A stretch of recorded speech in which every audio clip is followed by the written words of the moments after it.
فرمائے حضرت علامہ مفتی احمد یار خان نعیمی رحمۃ اللہ تعالی علیہ آپ بیان فرماتے ہیں کہ میرے پاس ایک قلم تھا، اس کو میں نے صرف قرآن کی تفسیر لکھنے کے لیے خاص کر رکھا تھا، کسی اور کام کے لیے اسے استعمال نہیں کرتا تھا۔ یہاں تک کہ میں کسی چیز کو نہیں لکھتا، فتوے کو بھی نہیں لکھتا، حدیث کو بھی نہیں لکھتا، بلکہ صرف اور صرف خالص اور خالص قرآن مقدس کی تفسیر کے لیے میں نے اسے خاص کر رکھا تھا، قرآن کی تفسیر ہی لکھتا تھا۔ اس قلم کا پس منظر بتاتے ہوئے آپ بیان فرماتے ہیں کہ جب اللہ رسول کا کرم ہوا اور میں مدینہ پاک جب حاضر ہوا تو ایک دن سرکار کریم صلی اللہ علیہ وسلم کی بارگاہ سے حاضری دے کر کے بازار مدینہ میں آیا تو میں نے دیکھا کہ ایک دکان پر بہت خوبصورت ایک قلم لگا ہوا تھا۔ اس پر میرا دل آ گیا، سوچا کاش یہ قلم مجھے مل جاتا۔ بہرکیف میں دکان پہ پہنچا، دکاندار سے پوچھا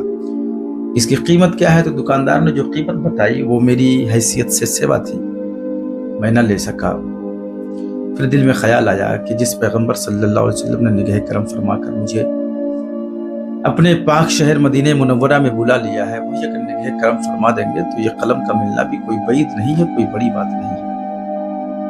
حضرت علامہ مفتی احمد یار خان رحمۃ اللہ تعالی علیہ لکھتے ہیں کہ میں قلم نہ لیا، چلا گیا۔ دوسرے دن یا تیسرے دن نماز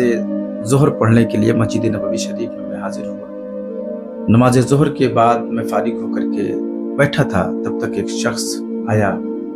اور آنے کے بعد سلام کیا، خیریت پوچھا، میں نے سلام کا جواب دیا، خیریت بتائی، بیٹھ گیا۔ کہا کہ آپ کا کچھ تحفہ ہے میرے پاس جو میں آپ کو پیش کرنا چاہتا ہوں۔ آپ نے فرمایا ٹھیک ہے۔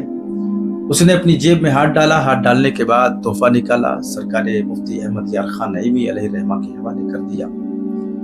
آپ نے وہ تحفہ لیا، تحفہ لینے کے بعد جب کھول کر کے دیکھتے ہیں تو وہی قلم نظر آتا ہے جو آپ نے بازار مدینہ میں دیکھا تھا۔ آپ کی آنکھیں بھر آئی اور آپ اس طریقے سے گویا ہوئے، یا رسول اللہ صلی اللہ علیہ وسلم، مقتا تو ہے مقتا کوئی شاہوں میں دکھا دے جس کو میرے سرکار سے ٹکڑا نہ ملا۔ اور اعلیٰ حضرت کی زبانی اگر سنیں گے تو یوں گویا تھے، جو خبر بندوں کی نہ رکھے تو واقع کیا ہے، جو خبر بندوں کی نہ رکھے تو واقع کیا ہے،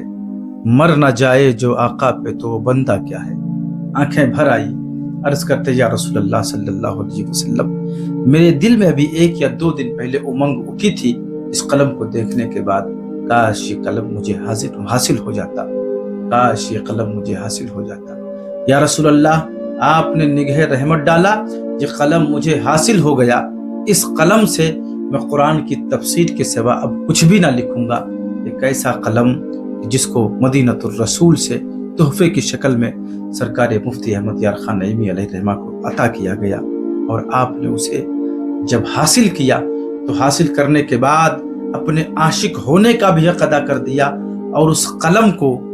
قلم کا جو حق تھا اسے بھی قلم کو دے دیا، اور قلم نے قلم ہونے کا بھی حق ادا کر دیا اور تفسیر قرآن کو مکمل کر دیا۔ تو یہ عطیات بارگاہ رسالت مآب سے جب بندوں کو، غلاموں کو عطا ہوتے ہیں تو وہ تحفے، وہ تحائف، وہ انعامات بھی منفرد ہوتے ہیں، بے مثال ہوتے ہیں، لاجواب ہوتے ہیں۔ اللہ رب العالمین فیضان مدینہ سے ہم سب